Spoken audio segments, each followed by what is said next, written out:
Blog Talk Radio.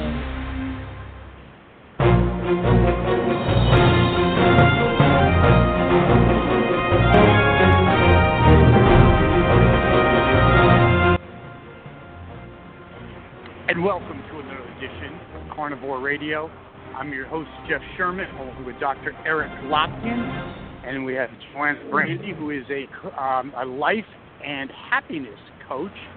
And I think it's very apropos, isn't it, Eric, especially during these times?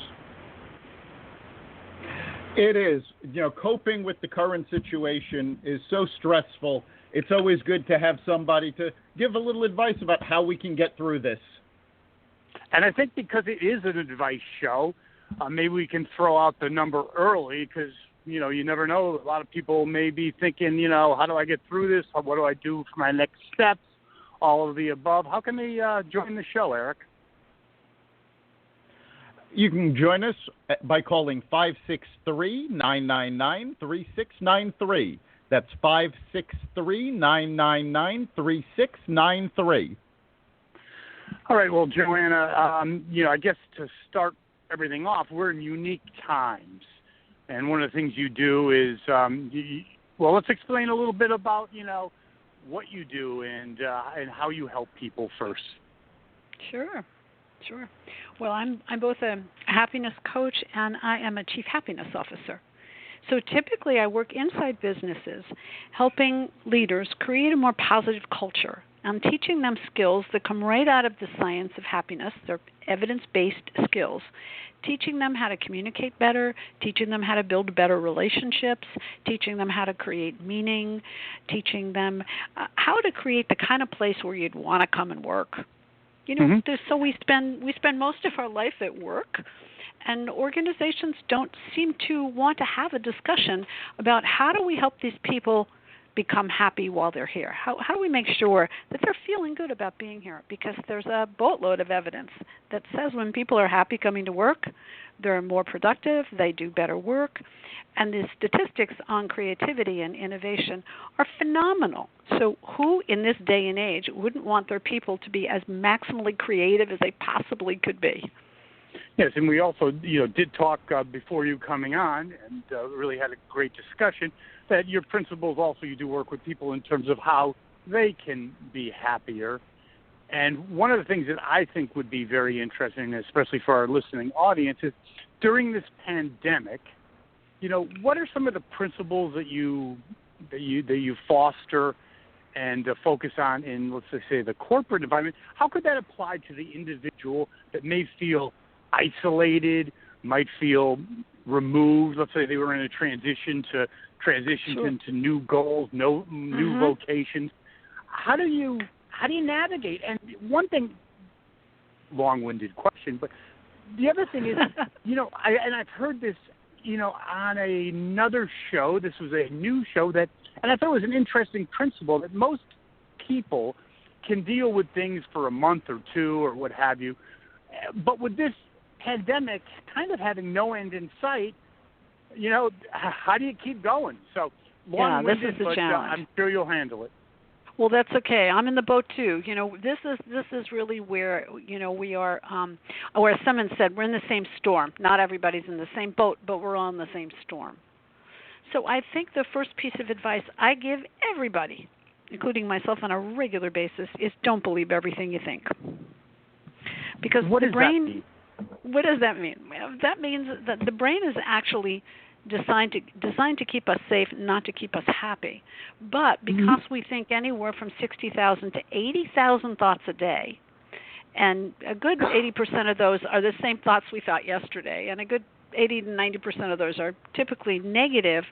If we actually listen to the garbage that's going on in most of our heads, we're frightening ourselves.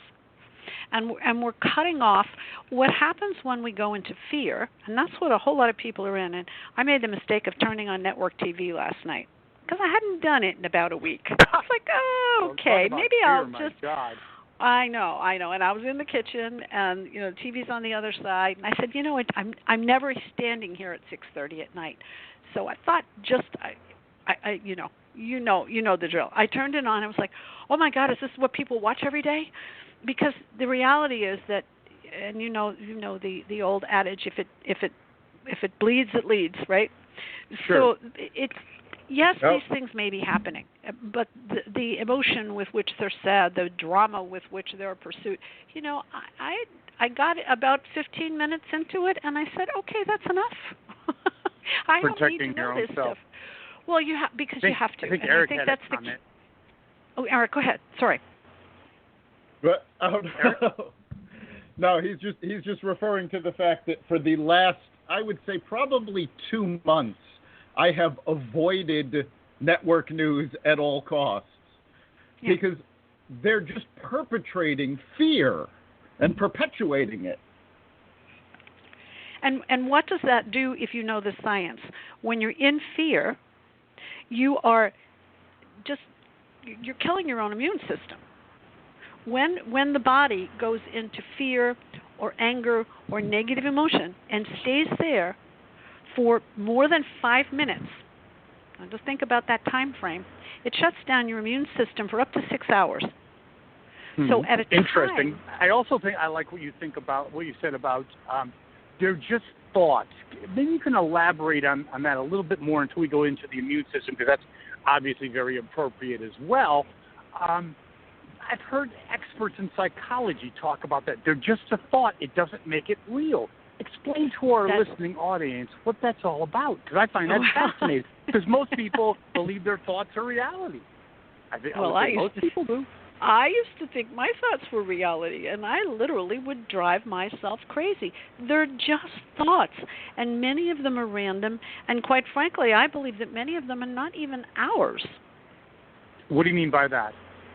Well, that they're not you're in a crowd of people. You're hearing a lot of people talk about a lot of things. All of a sudden, you go home and your head is swimming with all kinds of ideas, or you're making something up.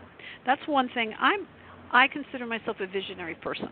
We can have a conversation. Eric and Jeff, you could say to me, let's plan a new speech, or let's go ahead and let's do a new business together, or let's discuss an idea for a radio program. Well, I'm going to jump right in there, and I'm going to have a million ideas, because my number one strength is creativity.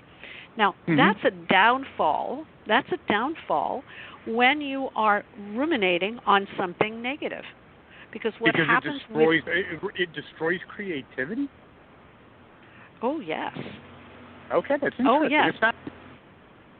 Well, here's what happens. Actually, that's kind of an interesting concept as well, because if you're looking to... Go ahead. Eric? No, I was gonna have you guys hold that thought because we had a caller, but we just lost him. Oh, okay. Sorry. Well, that's unfortunate. I talk Maybe fast. he'll You have to jump in here, Eric. Maybe we can send out the number again, Eric. Okay.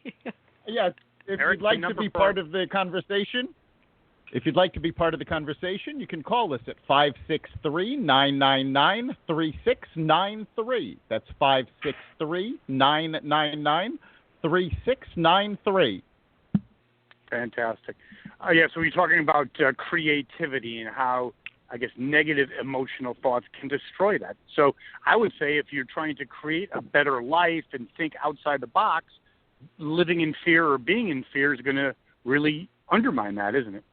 It does, because it actually narrows your brain function. Just if you think about it, when we were not living in houses, when we were on the savannah or in the woods or wherever we lived, out in the wagon train, the human system is designed to point out when there's danger. So if you hear a noise, all of a sudden your whole system is now alerted to the fact that there could be a danger. So you look on the ground to see if you see footprints, or you look up into the trees to look and see if there are broken branches. You look for what the danger is. But in order to be able to take us out of danger in those physical situations, what has to happen is that our brain function has to narrow. So the part of our brain that goes offline is the neocortex. Now, the neocortex is the executive function of the brain. So you're left in the primal parts of the brain. There are several parts of the brain, and two of them are, primal functions, and they're there to keep us safe. So when that happens, when you are, ruminating about something and that's what we do. We go on it for a long time, especially with the internet. We can see something bad and then we can keep clicking.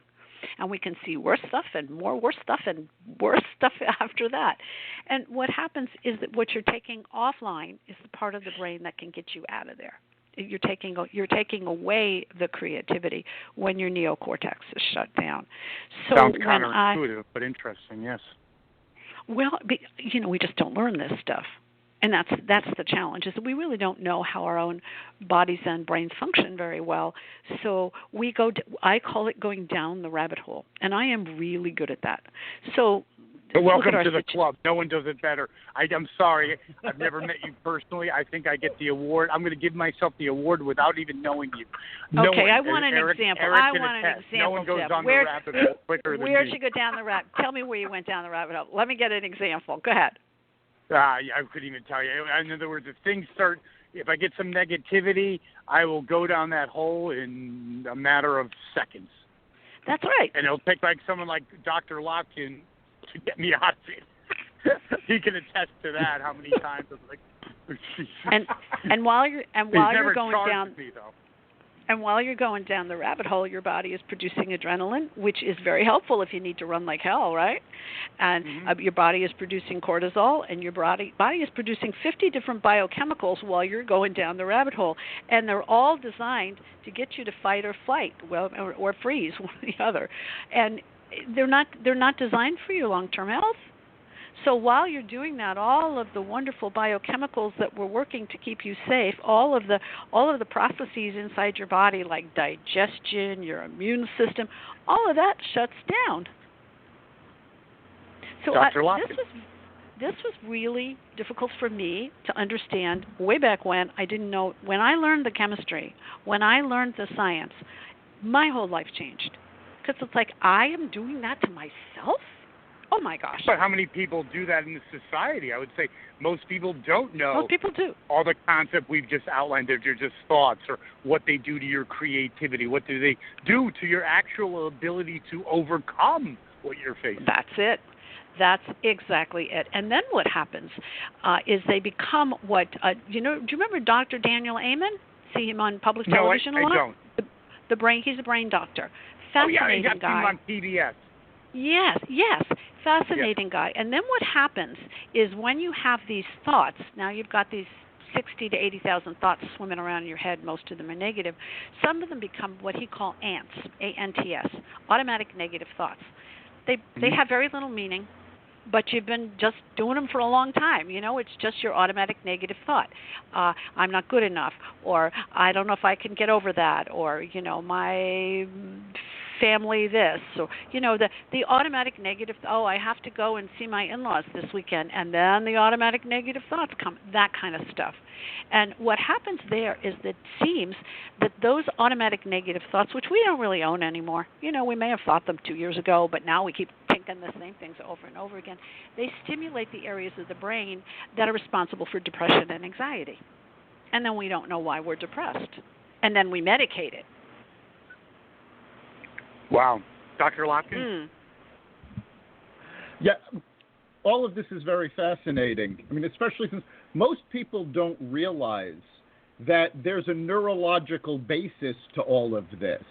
Your brain, when you have a thought, when you see or hear something, or when you have a dream, your brain can't tell the difference between what's something real that you're perceiving or something you're just thinking. In both cases, it just creates a neural pathway for that action or thought.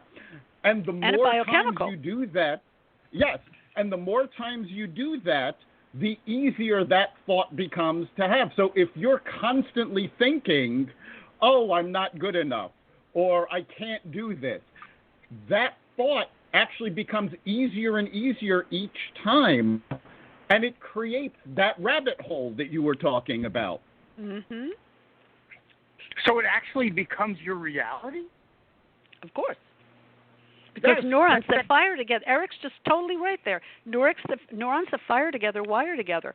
So when you ruminate, when you go down the rabbit hole, you're digging a bigger trench, and you go there quicker because you've built a neural pathway that says, you hear bad news, you're going to go down the rabbit hole. That could happen to me, right down the rabbit hole. Huh. But the good news is, here's the good news. Here's the good news. Neurons that fire together wire together. Joanna, hold on to that good news because we have to take a quick break. Okay. So we'll be right back. Next Thursday, you will be caught in an extreme flash flood. Disasters don't plan ahead, but you can. Talk to your loved ones about making an emergency plan. Get started today at ready.gov/plan. Brought to you by FEMA and the Ad Council. And we're back, and if you want to be part of the conversation, you can call us at 563-999-3693. That's 563-999-3693. So, Joanna, tell us the upside of all of this. Well, the upside of all this is that when we start thinking more positively, when we start expressing more gratitude, when we start isolating the good stuff in our life and focusing on that, those neurons will fire together and continue to wire together. So the pathway to happiness gets stronger and stronger over time. You build happiness the same way you would build a bicep. It's like a muscle. Okay, but let me ask you. A doctor had a great question. So we're living in this pandemic. People are, and I think it's going to become more of a reality. I hate to be funny, but I think it's going to be more of a reality in terms of. I think there was some hope of that it wasn't going to be that bad economically, as it first became apparent that it may be another Great Depression. But I think people got some positive vibes, whatever. So my point is how do you not go there? How do you flex or build up some of the positive infrastructure? Well, first of all, you put yourself in a position where you're with positive people, or you start that discussion with friends, and you make sure you are, as much as you can be, surrounded by positivity and not negativity. And that little commercial that was just in there, we are in a terribly challenging situation. And being here in Florida, where we get hurricanes all the time on top of everything else, having a plan is a good idea. So, it's not a bad idea to make some plans and then put the plan in a file folder and leave it there, because then that takes a part of your brain and says, okay, if something does happen, my family knows what to do, or here's my doctor's information, or here are what my wishes are, or any of those things. We're in a very unusual situation, but when we don't write things down and put them in a file folder and complete them, what happens is that stuff just keeps sitting in our mind and going round and round and round, and what if this, and what if that, and what if that. So take care of what you need to take care of. Make sure you have your food, your toilet paper, or whatever else you need. And then shift your focus. Shift your focus to what you do have rather than what you don't have. Sure. You talk about surrounding yourself with positive people. There are a lot of people, with no fault of their own, that are isolated. I mean, and if the only input you're getting is, as you said, the mainstream news, how do you not go down, if you will, that rabbit hole? Well, I think if you have a computer, and most people do, I mean, I know there are some that don't, but I think there are so many positive things. There is so much good news when you look for it. There are so many people that are doing, you can join a choral group over the internet. You can one thing that gives us positive emotion is the experience of awe. So going on the internet and opening up a browser that takes you through the Grand Canyon or up into the mountains or into nature, if you can't get out and be in nature, the closest you can get to nature is looking at gorgeous photographs of nature, for instance. This takes effort. This really, really takes effort. But this is a survival thing. If we want to be strong enough to fight off this germ, we need to build our own immune systems. And when you experience positivity in any form, your body produces more T cells. So if it makes you happy to watch comedians on TV, watch comedians on TV. If you are older and you had favorite comedians when you were younger, go find Ralph Cramden and go find I Love Lucy and go find those things that gave you joy. Pull out That's the photo interesting to say that, because I know someone that actually has a consulting firm, does a lot in marketing, and believes from this pandemic, nostalgia will be bigger than ever, especially with, well, in any generation, because people always hunker back or focus back. I mean, obviously times are better, and it's hard not to have times that are better when you're in this situation. Absolutely, and I think a very important skill is to ask yourself what I call asset-focused questions, asset-focused appreciating or empowering questions. So instead of saying, how did we get into this mess, ask the question, what does this make possible? What's possible here? Maybe notice the number of people that are baking bread, that have gone back to something that people did years and years ago that connect them to the earth, that connect them to food. There are some amazing things happening as people are cooking more, are communicating with family more. It's very difficult. The group that's having the hardest time with this, of course, are people who live alone and people that are separated. I'm separated from my family. Nobody wants me. I'm living in Florida, so nobody wants me. I'll go join in Florida. Okay. There you go. Just kidding. Yeah. Well, you know what? Nobody wanted the New Yorkers a while back. We were shutting our doors to New Yorkers, and now the tables are turned. But wait. Before we, I know you said that in jest, but that might be an interesting little thing to throw out there. Not relating directly to you, obviously, but yeah, if you were in Florida 2 months ago, you might have thought that you dodged the bullet, and that's New York, that's Connecticut. You're now at the epicenter. I mean, doesn't that kind of play with people's minds too?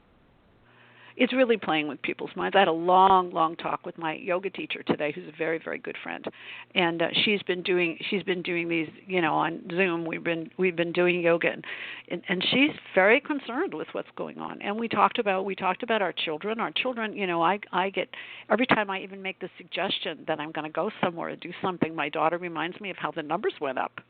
I'm getting Sure. a reminder.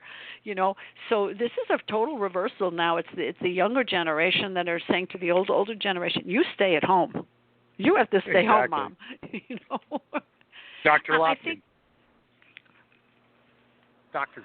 Lopkin. I mean, we've been talking so much about getting into a positive mindset. And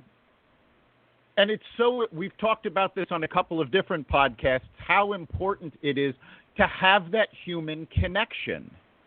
Yeah. And people are using Zoom to connect with people you just mentioned. It's so important to remind people that you need to have that connection. And something as you had mentioned earlier about the pictures of nature and how that helps folks, I want to point out to everybody that you can go on YouTube and find meditative videos that have these images, that have guided meditation or music, and help you get into that positive mindset that way. Dr. Lopkin, do you agree with Joanna about maybe it's not a good time, especially if you're alone, to be focused on the nightly news? Oh, it's definitely a horrible time to focus on the nightly news. The nightly news is hammering home all of the negative aspects of this. And I've seen a couple of newscasts where I was absolutely amazed because they had one story where they focused on all the negatives and how bad everything was going to be, and that story was 5 minutes long. And then the following story was how one of the pharmaceutical companies is having great results with one of their clinical trials. That was a 30-second story. Well, it goes to what Joanna just said. When it bleeds, it leads, doesn't it? Yep. Interesting. Any other question, Dr. Lopkin? Go ahead. The media has always done that.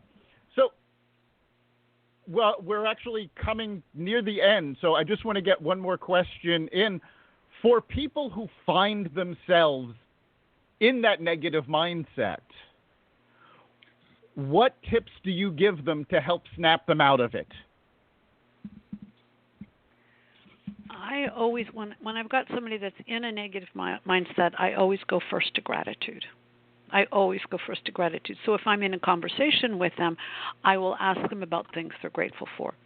And if they're not able to find any of those things, I will suggest things.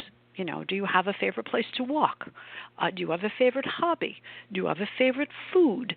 Do you have, as soon as you shift to someone and then go deeper into the question. So if someone said to me, you know what, tell me a few of the things that have always made you happy. I might say, you know, I walk at the beach a lot. What is it about walking at the beach that makes you happy? So when you take someone down further into a discussion of something and ask them about the details, because you said it before, the brain can't tell the difference between something that's real and something that's vividly imagined. So what I've been doing is asking people to go back into their memories, something that's vividly imagined. I have been sitting here myself looking at little movies of my grandchildren because I'm missing more than a half a year here. So I've been going back and looking at the little movies and allowing myself to feel what I felt then, because I know then my body takes over, and my body is getting the benefit of all the good chemicals, the serotonin, the oxytocin, the dopamine, all the good chemicals that was flowing when we were actually sitting in the kitchen making meatballs, I'm getting. So the more we allow that, and the more that we do that with each other, call your loved ones and talk to them about wonderful times. Talk to them about, what's the weather like? Is the sky blue? Oh, I saw a rainbow today. That was amazing. Get people to look at their lives differently. That's the blessing here, is that we're learning to look deeper into the things that give us joy. That's interesting you say that kind of in closing, because Eric is right, we're up almost at the end, is that maybe the silver lining would be that people will, after getting through this, have a much better appreciation what they do have versus what they don't. Absolutely. So before we conclude... That's so key to focus on that. Agreed. For our listeners out there, Joanna, how can they get more information on you and your company? I am at returnonhappiness.com. Returnonhappiness.com. That's fantastic. Eric, great guest, correct? Absolutely. Some absolutely fantastic information, and people should really follow through on what she said. Focus on gratitude, focus on positive thoughts, because it's amazing the effect that has on your body. Great. You are so right, Dr. Thoughts? Eric. Joanna, you agree with that, don't you? Oh, I completely agree with it. We are not a separate body and a separate spirit and a separate mind. We are one thing. So when we think differently, we impact things differently. And I think that's the place we need to go and get some exercise. That's another key thing that many of us are missing.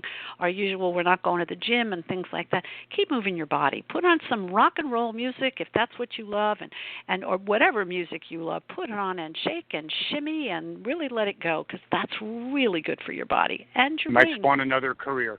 Well, thank you, Joanna Brandi. Thank you so much for being on Carnivore Radio.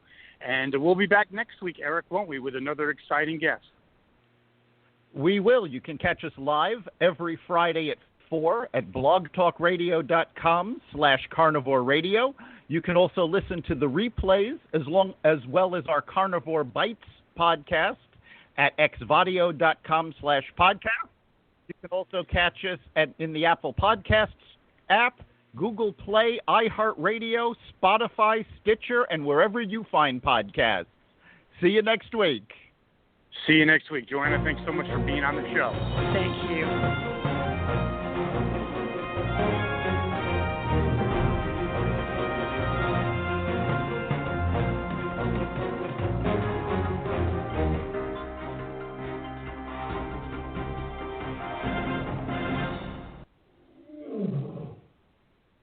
You still there?